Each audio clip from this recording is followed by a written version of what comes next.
About 15 years ago, I began to notice that Orthodox people online were claiming things about icons that I knew to be false. Were false, so I had to set out to prove it.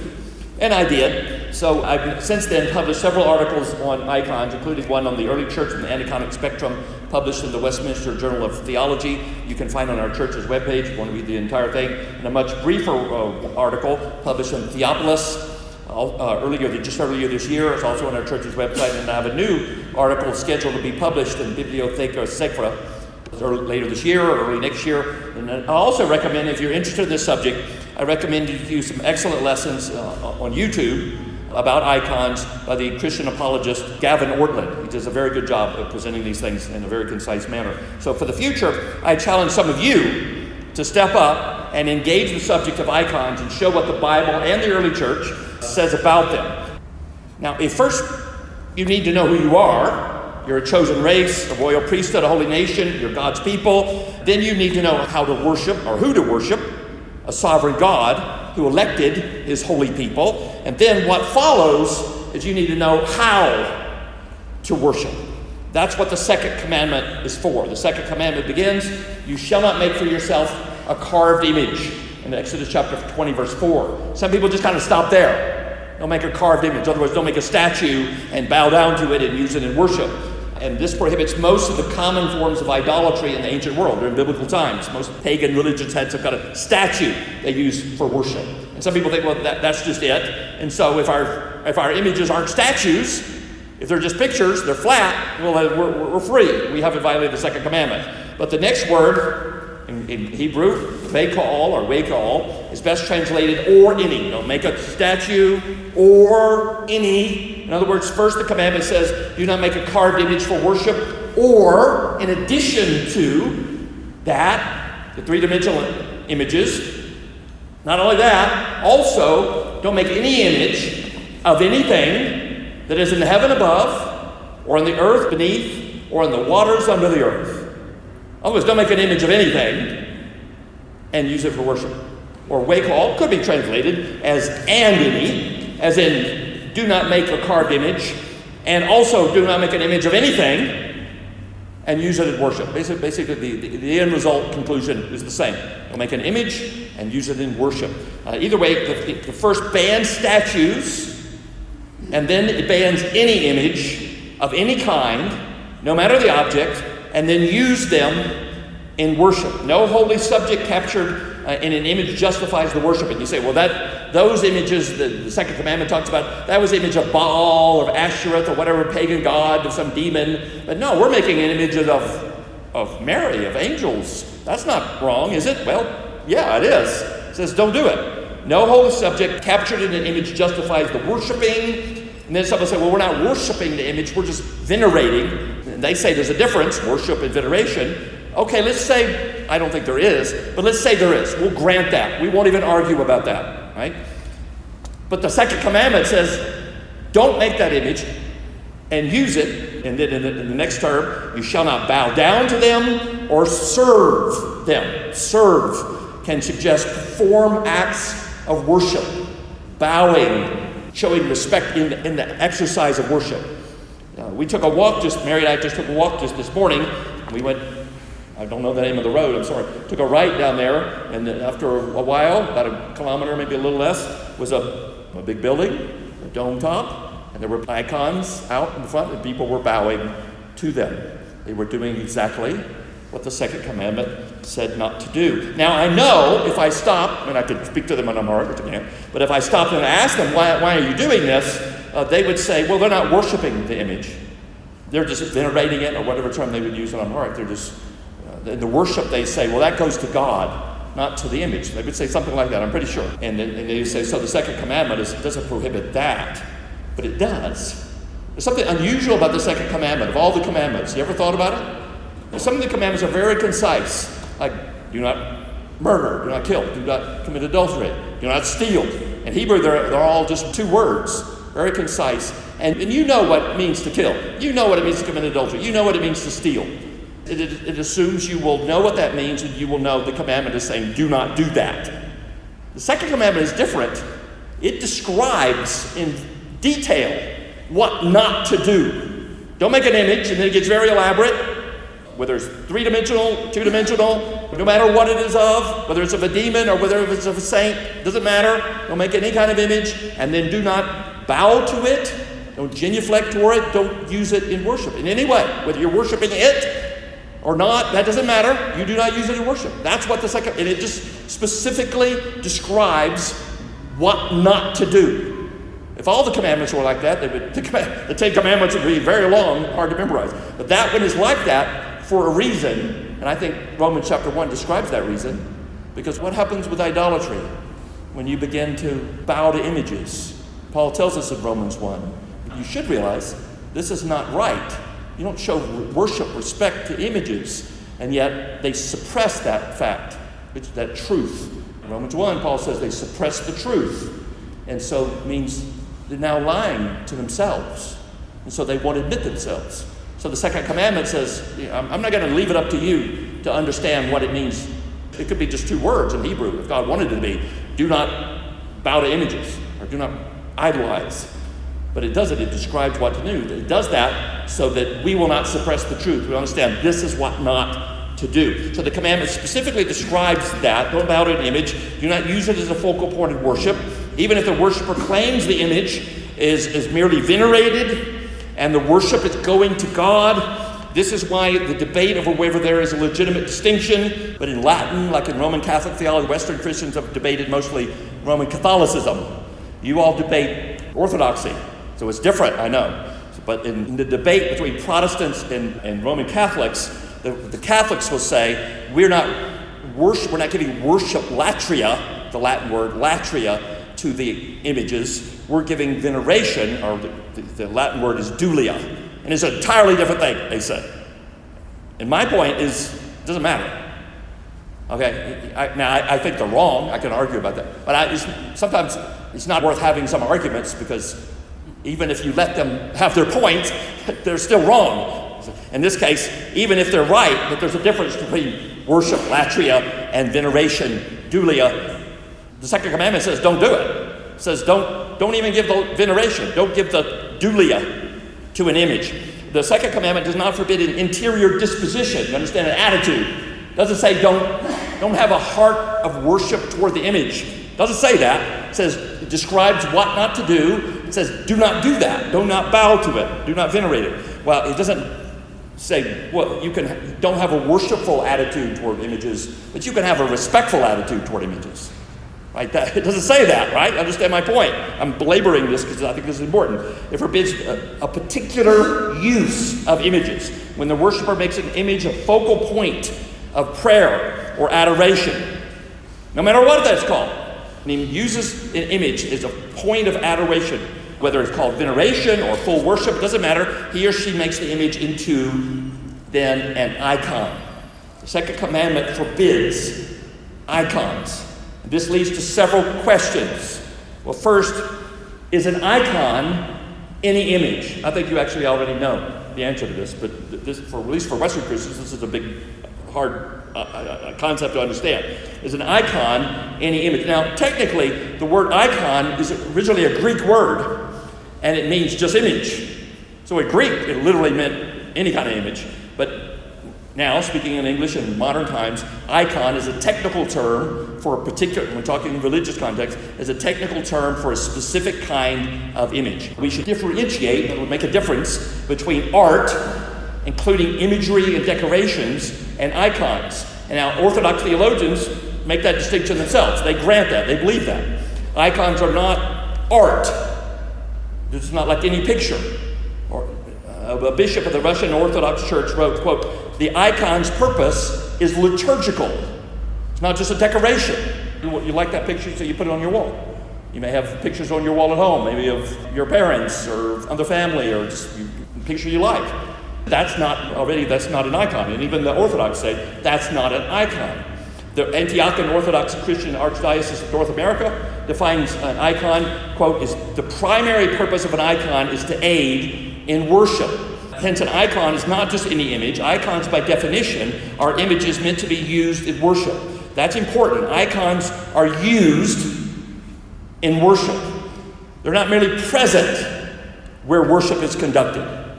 Like, some churches may have, even Protestant evangelical churches may have banners with images on them, or stained glass with images in them, or other paintings on the wall with certain kind of images, maybe from the Bible, or images like from projectors, like I'm using right now. I'm going to be showing some images. It would be strange for me to stand up here and say all images are wrong, and I made PowerPoint slides with images in them. So that's not what I mean. Of course, I think you understand that. That attention in the act of worship is focused on the images is what makes them icons. Even if we grant a distinction between veneration, again, veneration and worship, and allow that icons are merely venerated, they assist in worship.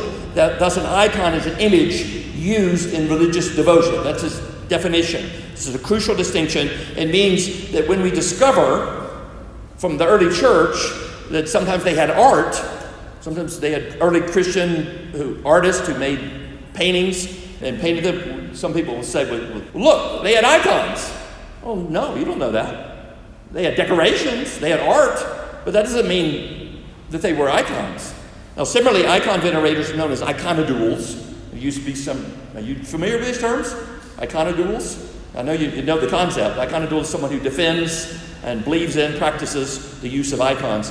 Claim that since the Bible allows and even encourages images, such as the cherubim of the Ark of the Covenant, right? Y'all know the Ark of the Covenant had this sculpture on top of cherubim. Now you think it's strange, but God said don't make any image, three-dimensional sculptures, and then use them in worship. But then he told Moses, make this Ark of the Covenant with two cherubim sculpted on top. Is that a contradiction?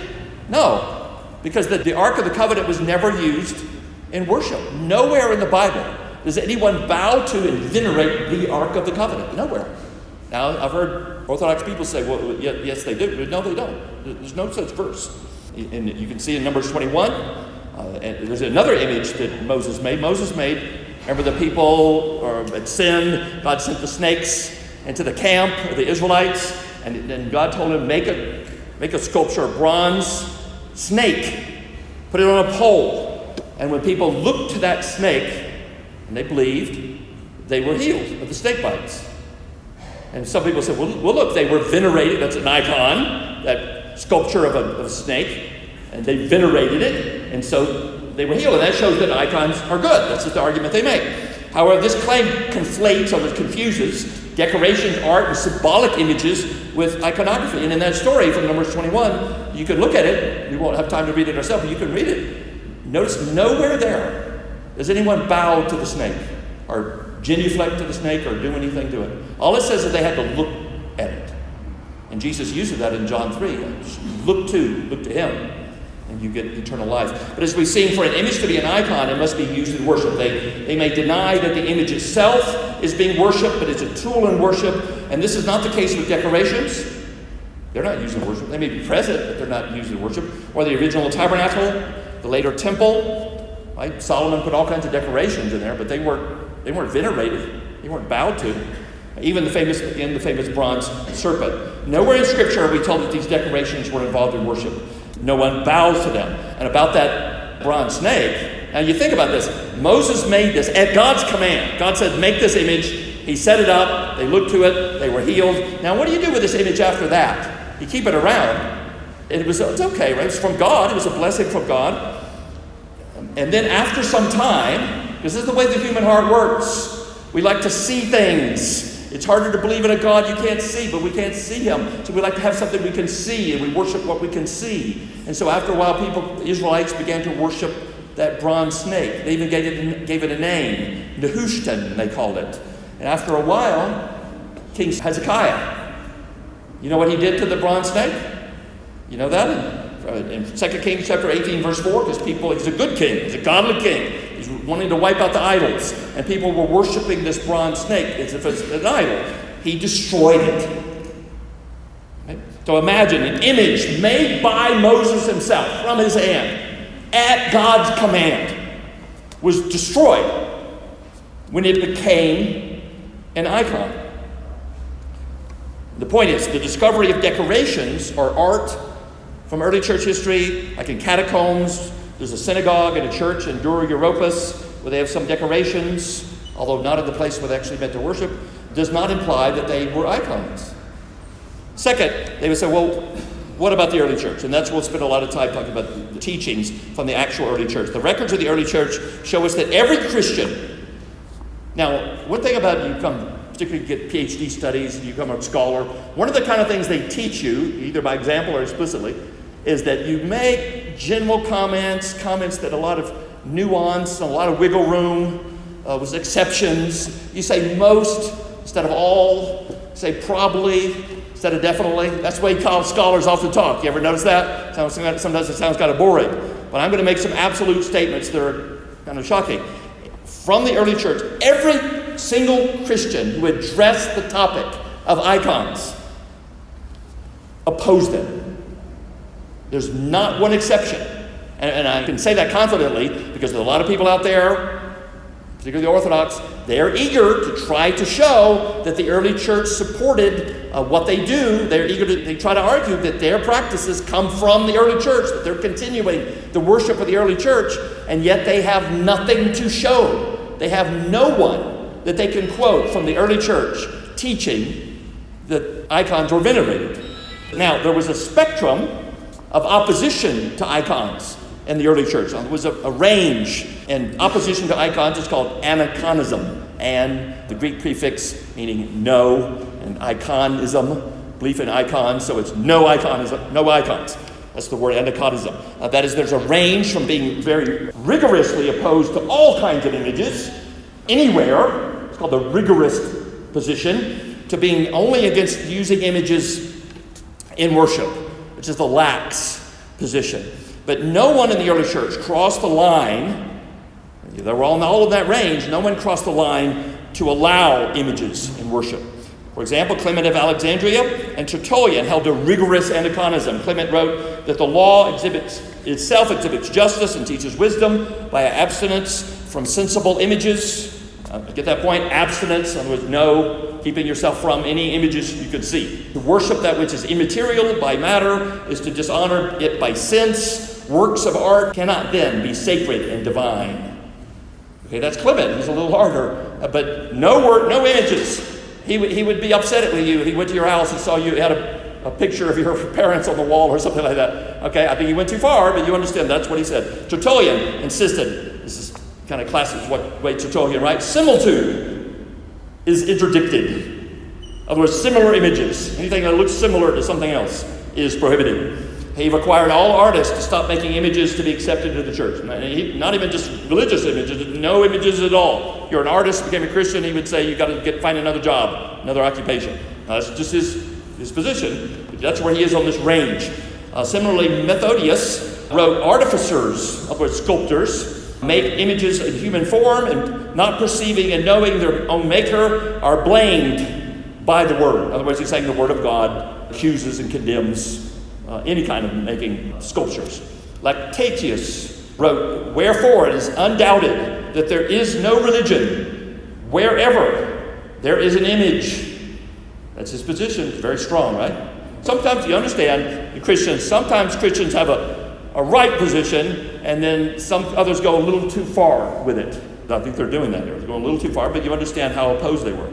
A man named Arnobaeus of Sicca wrote, a Christian man, what greater wrong, disgrace, hardship can be inflicted than to acknowledge one God and yet make supplication, that was prayer, to something else, to hope for help from a deity and pray to an image without feeling. In other words, the image doesn't feel anything. Right? There is nothing divine in images, he says. Arnobaeus noted that pagans were, quote, in the habit of fastening upon a very serious charge of impiety. In other words, they accused Christians, the pagans who had their idols, they accused Christians of impiety, of not having a heart toward God, any God. Because we do not set up statues and images of any God. He's saying that the Christians do not have any images, and the pagans that saw that, maybe they'd go into a Christian house and they would wonder, why aren't there there's no idols there. There's no images to your gods. And a lot of them would think, oh, you Christian, you must be atheist. Right? In the 2nd century, they persecuted a Christian leader, a bishop named Polycarp. He was in Smyrna, and it was now Turkey.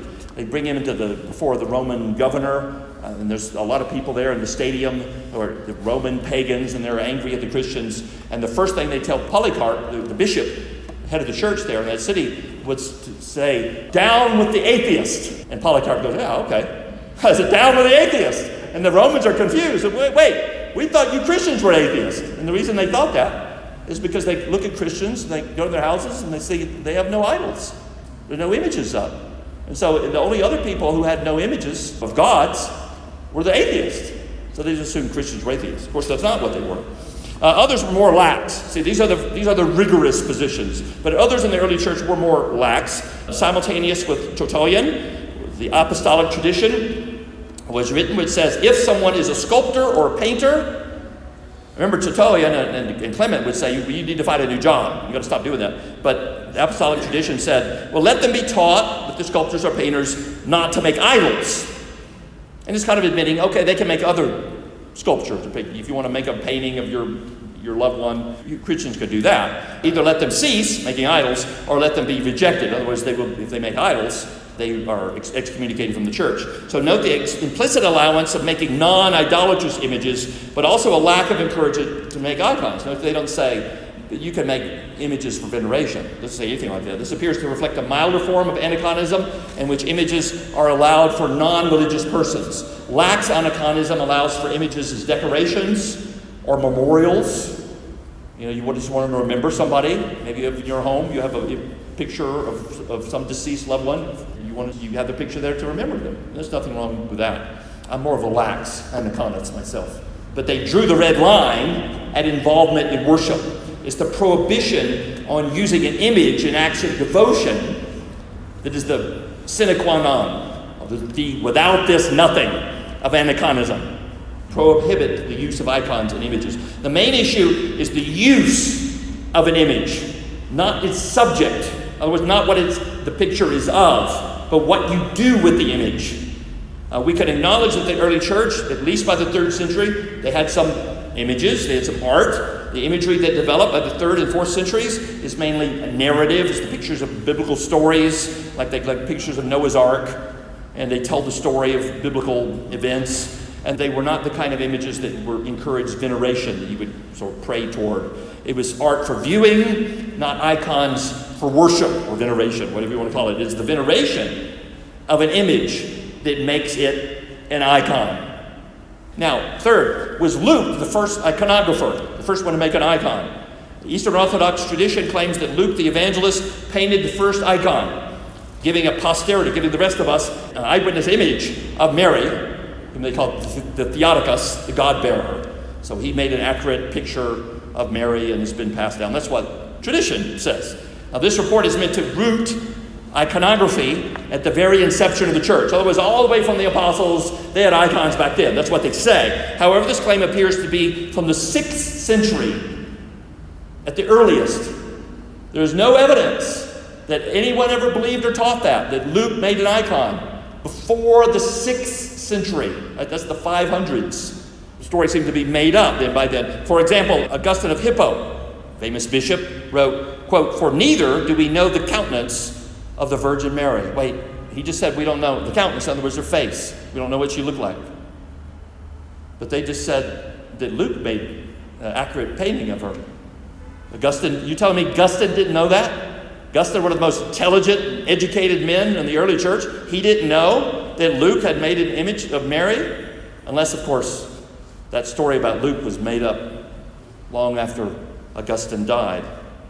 Fourth, does archaeology show the use of icons? Iconodules, those support icons, make much of the synagogue and house church discovered in Dura Europos, Syria. There's a city called Dura Europos that's in western Syria archaeologists found this old synagogue, had a lot of mosaics, particularly on the floor, and there's a house church there that had some paintings on the walls. However, besides the conflation of decorations and icons, right, you have to prove that these paintings were venerated for them to be icons. Otherwise, they could just be decorations. But besides that, the famous house church, the decorated house church in Dura Europos, it had no paintings in its assembly hall. It had a big main hall so the people come meet, and there's nothing on the walls. In other words, while there are paintings in other rooms in the house church, the actual meeting place contained no decorations, certainly no icons. The catacombs demonstrate the existence of early Christian art and symbolism. The catacombs, particularly in Rome, often underground, and they buried their dead there. And often some of the graves where they buried the Christian dead had symbolic images on them. And we know from Tertullian's offhand account, Tertullian made a comment about a bishop who had a chalice, it was a cup used for the Lord's Supper, that had an image of a shepherd on it, the Good Shepherd image. However, the crucial question is not whether they crossed. The crucial question is whether these images were used in veneration, whether they were icons, whether they crossed that red line that separates Aniconism, opposition to icons, into iconography, the use of icons. Archaeology can rarely indicate the use. It can indicate, well, there's these images there. We don't know what they did with them. But the written testimony of the early church reveals their attitudes.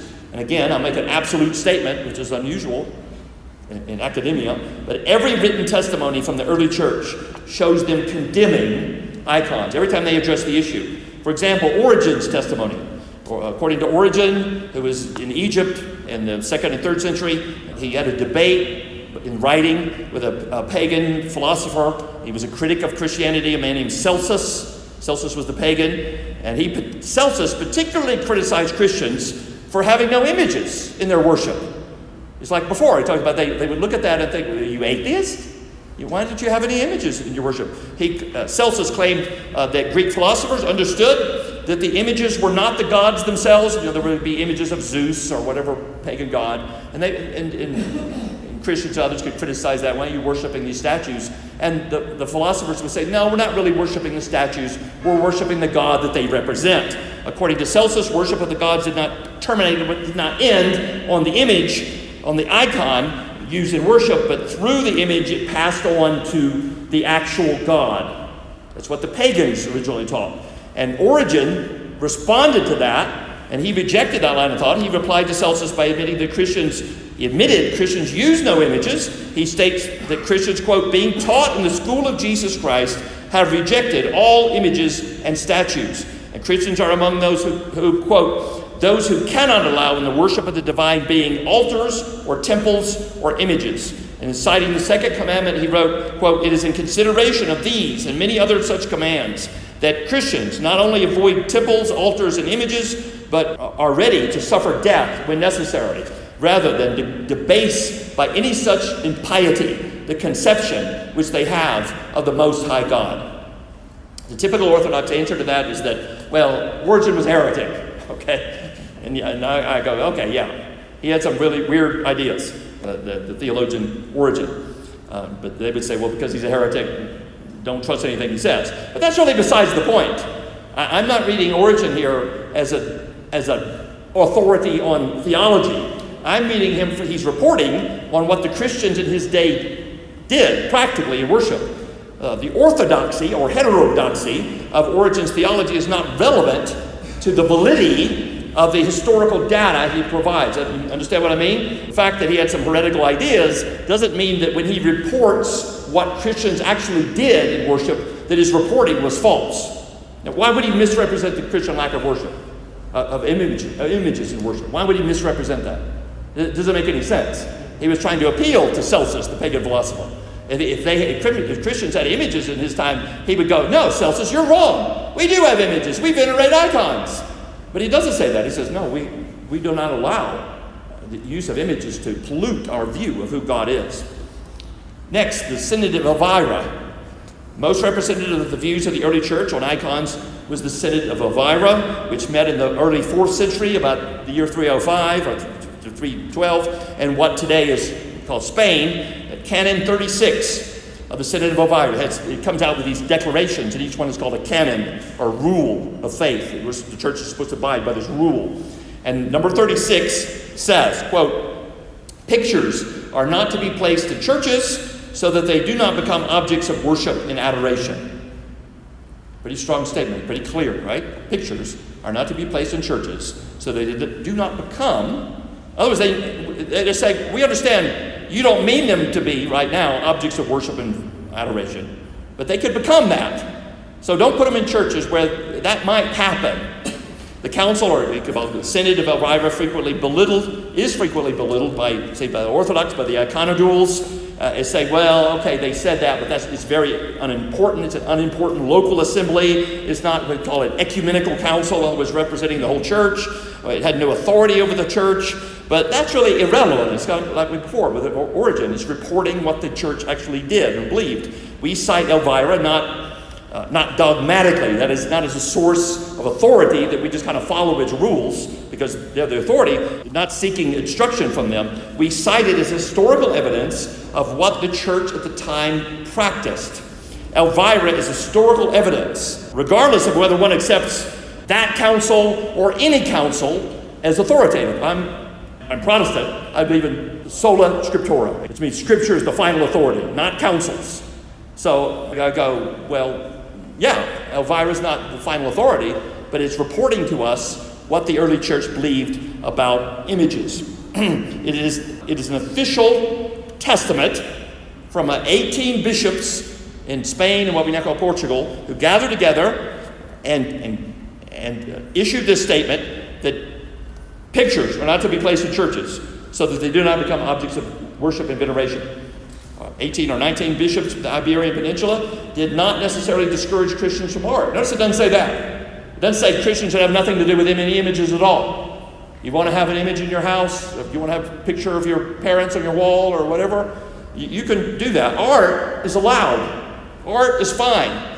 They were not what we call rigorously aniconic, like Tertullian we looked at earlier. However, they drew a red line around the church. Art was not allowed in churches, that is church buildings, where it had the potential to become used in worship. The council was against any images in churches in order to prevent those images from eventually maybe becoming what we now call icons. The council suggested that religious art in worship spaces is the first step down a slippery slope toward icon veneration. Elvira demonstrates that if images could be excluded entirely, which they were, images excluded entirely from worship, they weren't there. If that's the case, then that means that images played no indispensable part in Christian worship. But at that time, decorations are dispensable. Notice we have no decorations in this church, in this church building. The people, that's fine. Now, if they did have a few decorations or banners, I would say that's fine too. Because I'm a little lax. I would bet the reason of the tradition why we have none here is because, it has the potential. Once you have it there and where you worship, then you begin using it in worship. So just don't have it there. That's what Elvira said. Next is Eusebius. Iconodules will cite the early church historian Eusebius, who was a church historian, one of the first. He reported on his statue in the city of Caesarea Philippi, the same city that's in the Bible. There was a statue there in their town square of a man with an extended hand toward a woman in front of him who was kneeling in front of him, like asking for something, and the statue showed him reaching out to her. Who by that time, you don't really know what the statue was originally made for. That statue was interpreted to be about Jesus stretching out his hand to heal the woman with the issue of blood from Matthew chapter 9. In the report, Eusebius mentions that the statue and its veneration, and there were people who would go to that statue by his time and start venerating it. Right? And he said that they did it, quote, according to the habit of the Gentiles. In other words, like the pagans do. Sort of mentioned it is a dispassionate report. He didn't condemn it outright, but he's saying, well, that's like the pagans do that. That's not something we should be doing. About the year 327, Eusebius, who lived in Jerusalem, received a letter from the emperor's sister, Constantia, asking for a picture of Christ. Remember, Constantine got converted at the Battle of Milvian Bridge around that time, and then he had a sister named Constantia, has similar names, and she apparently got converted around that time too, and she wanted a picture of Christ. For whatever reason, Eusebius responds to her letter diplomatically. She's the emperor's sister, so you're not going to be strict with her. But diplomatically, he rebukes her for the request, saying that such images are inadequate and they tend to idolatry. And he says, quote, "Did the reading escape you, where God commanded not to make any likenesses of anything in heaven above or on the earth beneath?" Otherwise, you've got to read the Second Commandment. What's going on? He reports that a woman had brought him two likenesses, two little figurines, I think, which might be philosophers, but she claimed that they were images of Christ and the Apostle Paul, and he took the images from her, and he said he did that lest we might seem to carry around our God in an image as idolaters do. So a famous church historian of the 20th century, Yaroslav Pelikan, actually who himself converted to become Eastern Orthodox, but he called Eusebius of Caesarea, quote, the father of iconoclasm. In other words, the destruction of icons. Although that's really inaccurate, in my opinion, because all the early church was aniconic. He wasn't the father of it, he was just continuing the tradition. Now, I have a hard time with his name. Epiphanius, I'm going to say it that way.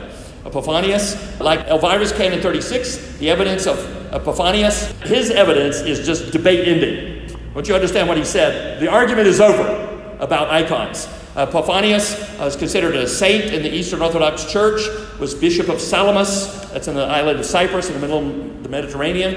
He wrote in the last section of letter 51, the letter was written to John, the Bishop of Jerusalem. He wrote, quote, I went in to pray and found there a curtain hanging on the doors. He was traveling, by the way, traveling through Palestine. So he was in the Bishop John's territory. So he writes to him, I went in to pray and found there a curtain hanging on the doors of the said church, dyed and embroidered. It bore an image either of Christ or one of the saints, I do not rightly remember whose image this was.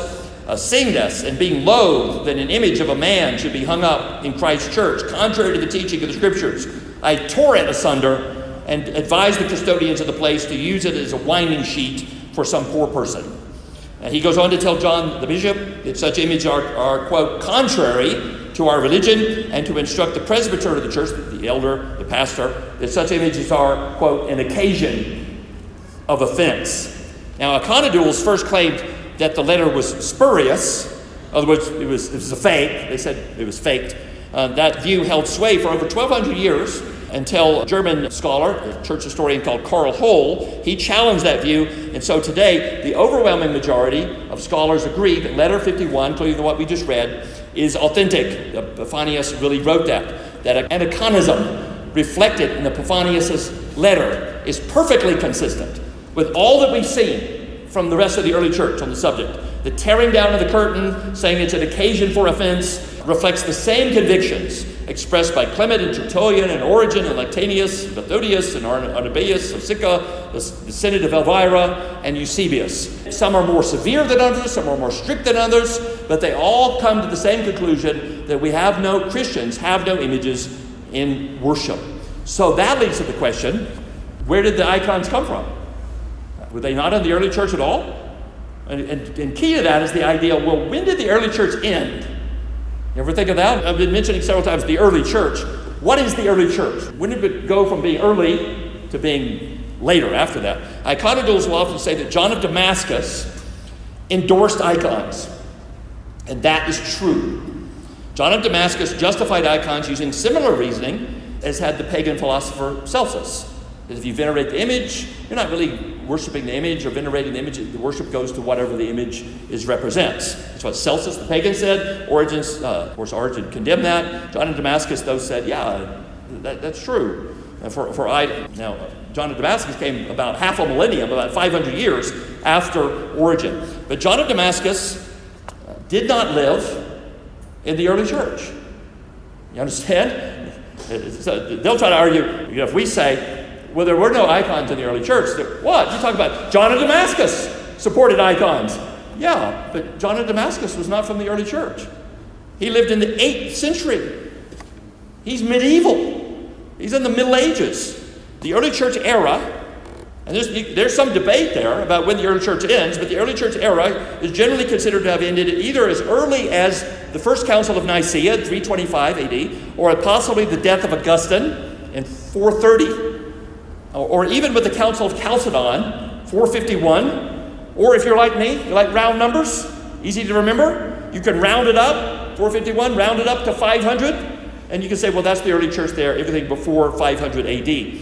But even with the most generous expansion of the early church, put it all the way to 500 AD, the first 500 years of the church, there is no evidence of an early Christian using or approving of icons anywhere in that time. So the answer to the question is, well, yes, John of Damascus endorsed icons, but no, he was not an early church father.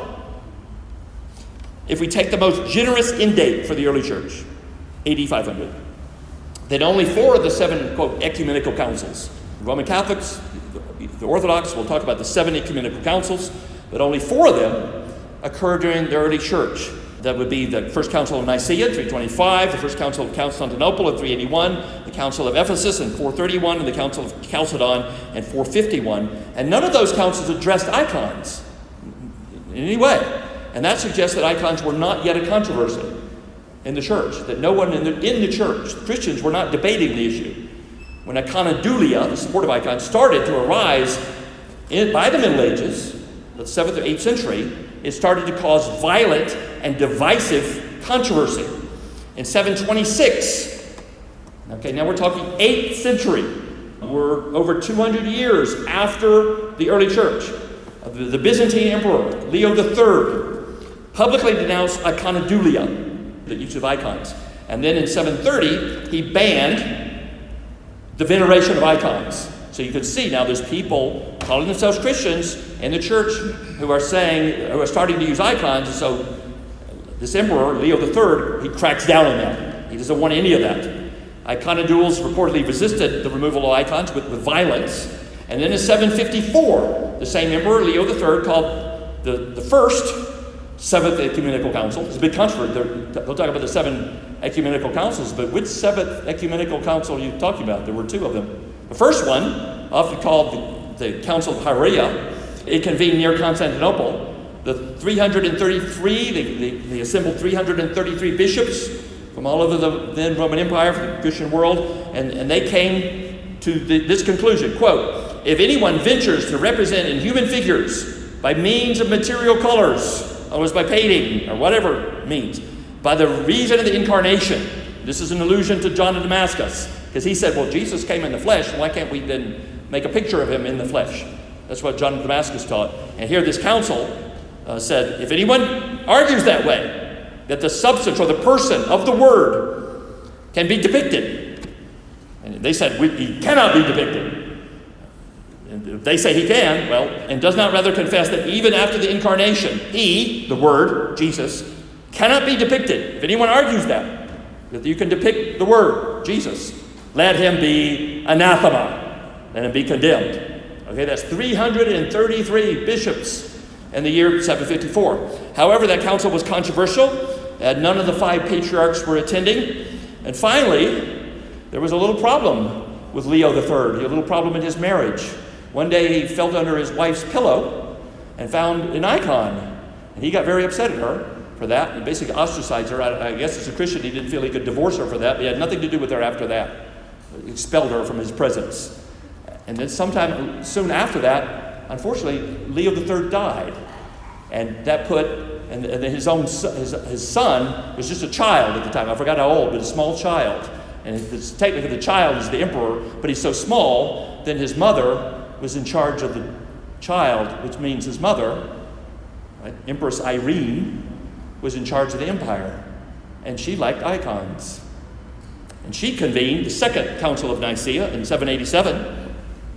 And even though apparently the patriarchs also of Antioch, Alexandria, and Jerusalem, they were also absent, like from the previous one, the Patriarchate of Constantinople was vacant, so there was no patriarch from there either.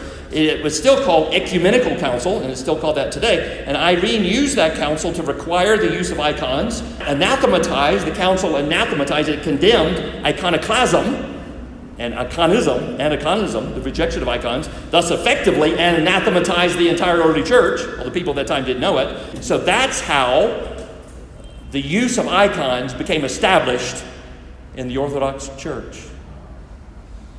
Does that sound like the Holy Spirit working to lead his people? Or maybe someone else? Even the style of the icons was borrowed from paganism. As the renowned early church historian Henry Chadwick, famous historian of the early church, Henry Chadwick, he noted, quote, the representations of Christ as the Almighty Lord on his judgment throne owed something to pictures of, where did they get that picture from? They got it from Zeus. Portraits of the Mother of God were not wholly independent of a pagan past of venerated mother goddesses. Pagan religions often have, in fact, in Chinese culture, they still do, a queen of heaven, And they interpreted Mary now as the Queen of Heaven. In the popular mind, the saints had come to fill a role that had been played by heroes and deities. In other words, they took a lot of the minor gods in Greek mythology, and they interpreted Christian saints in a similar way and did similar acts of worship with them. So in conclusion, the archaeological evidence gives us some examples of Christian imagery, Christian art, but not necessarily in places of worship. There's no example of even in image, places where Christians assemble for worship. And even if there were, as in Dura Europos, although not in the room where they worshipped, or in the catacombs. Catacombs were in places we assembled for worship. Catacombs were burial places underground, so they didn't worship there. There is no evidence that it ever moved beyond decorations. Decorations, I think, are fine, but it never went beyond that to icons. The actual writings of the early church are consistently opposed to the use of icons. Perhaps the most revealing is the absolute lack of any description of anything like iconography by anyone in the early church. How do you like that for an absolute statement? Again, scholars aren't supposed to make absolute statements. I just did. I'll make it again. There's an absolute lack of any description of anything like iconography by anyone in the early church. There's not even like a minority. It's not like in many cases, most Christians were opposed to icons, but there's this small party that liked it. No, there's not even a minority in the early church that we know of that use icons. As yet, iconodules, those supporting icons, have been unable to put forward any example of any Christian before AD 500 using icons. So the conclusion, the early church strictly prohibited icons.